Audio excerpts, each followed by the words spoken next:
តើមានអារម្មណ៍ថាឈឺសាច់ដុំដោយគ្មានហេតុផលហើយងាយនឹងអស់កម្លាំងទេ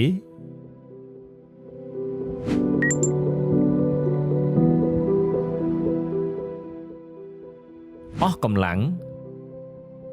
ឈឺសាច់ដុំក្អួតគ្រុនក្តៅជំងឺខាន់លឿងជាដើមអាចជាអាការៈជំងឺរលាកថ្លើមប្រភេទ B ភាគច្រើនមេរោគជំងឺរលាកថ្លើមប្រភេទ B វាឆ្លងតាមរយៈសារធាតុរាវរាងកាយឈាមជាដើមជាពិសេសនៅតំបន់អាស៊ីនិងអាហ្វ្រិកអត្រាឆ្លងជំងឺរលាកថ្លើមប្រភេទ B ខ្ពស់សូម្បីតែមានមេរោគនៅក្នុងខ្លួនក៏ដោយបើគ្មានជំងឺថ្លើមទេហាមជាតិសូរ៉ាជក់បារី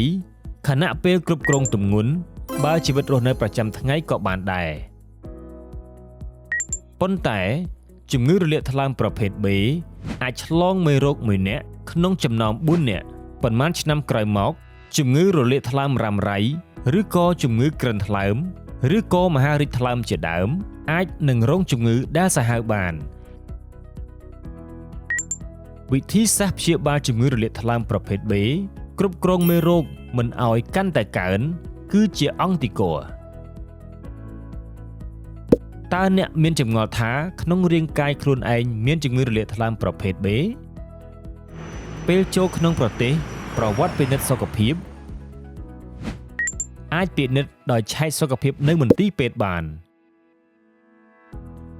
ឧបមាថាគ្មានអង្គទីក័រការពារជំងឺរលាកថ្លើមប្រភេទ B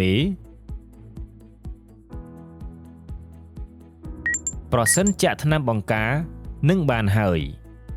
ប្រសិនចាក់វ៉ាក់សាំងថ្នាំបង្ការជំងឺរលាកថ្លើមប្រភេទ B មិនឆ្លងជំងឺឡើយ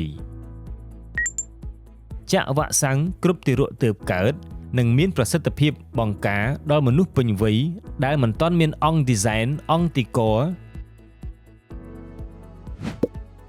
ត្រូវចាក់វ៉ាក់សាំងរហូតដល់ដូសទី3ទើបអង្គទីក័រកើតឡើងច្រាស់ដូសធ្មេញកាត់ក្រចកដៃកោរពុកមាត់ជាដើមរបស់របរប្រើប្រាស់អនាម័យផ្ទាល់ខ្លួនសូមកុំប្រើប្រាស់ជាមួយនឹងមនុស្សផ្សេងប្រសិនបើមុតនឹងម្ជុលកាំបិតជាដើមដែលមានមេរោគអាចឆ្លងមេរោគបានប្រសិនមានមេរោគជំងឺរលាកថ្លើមប្រភេទ B មិនត្រូវញ៉ាំអាហារសុខភាពដែលធ្វើឲ្យពិបាកដល់ថ្លើមឡើយ